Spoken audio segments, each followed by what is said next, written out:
భద్రాచలం 2వ బ్రిడ్జి నిర్మాణ పనులను మంత్రి తుమ్మల నాగేశ్వరరావు పరిశీలించారు. వచ్చే ఫిబ్రవరి నాటికి బ్రిడ్జి నిర్మాణం పూర్తి కావాలని నిర్మాణ సంస్థను హెచ్చరించారు. బ్రిడ్జి పనులు నత్తనడకన సాగుతున్నాయని ఆగ్రహం వ్యక్తం చేశారు.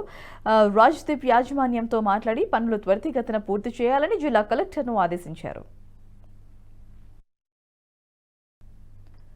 తిరుమలలో పారిశుద్ధ్య కార్మికులు రోడ్డెక్కారు. 5 నెలలుగా అవుట్ ఫోర్సింగ్ క్రింద విధులు నిర్వహించే పారిశుద్ధ్య కార్మికులకు జీతాలు ఇవ్వకపోవడంతో పారిశుద్ధ్య కార్మికులు పనులు నిలిపివేసి సమ్మెకు దిగారు.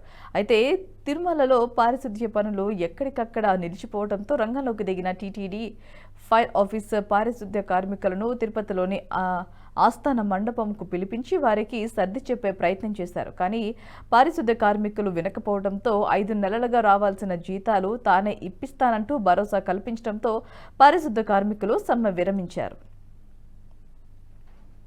ఈ వీడియో మీకు నచ్చినట్టయితే లైక్ చేయండి, 10 మందికి షేర్ చేయండి. అలాగే కామెంట్ల రూపంలో మీ అభిప్రాయాలను మాతో పంచుకోండి. Nationalist hub group of channels ను సబ్స్క్రైబ్ చేసుకుని తెలుగునాట జాతీయవాద జర్నలిజాన్ని ప్రోత్సహించండి. ఈ వీడియో కింద ఉన్న బెల్ ఐకాన్ పై క్లిక్ చేయడం మర్చిపోవద్దు.